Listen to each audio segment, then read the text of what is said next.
bakışın yetiyor düşmeye peşine.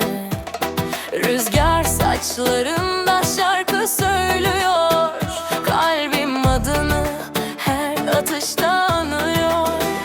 Dokunuşun yaz gibi yakıyor beni, sanki zaman duruyor sevince seni. Bir adım at bana, kaybolalım bu gece. Ritmi yakala, bırak kendini sadece.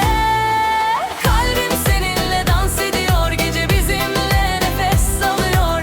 Adını fısıldıyor rüzgar, aşkın içimde yangın oluyor. Kalbim seninle dans ediyor, yıldızlar bile bizi izliyor. Elimi tut, bırakma sakın, bu aşk sonsuza yazılıyor. Tenin tropik bir rüya gibi, yürüyüşün kalbime ilaç gibi. Adımların ritim tutuyor bana, bu gece sadece sen ve ben var.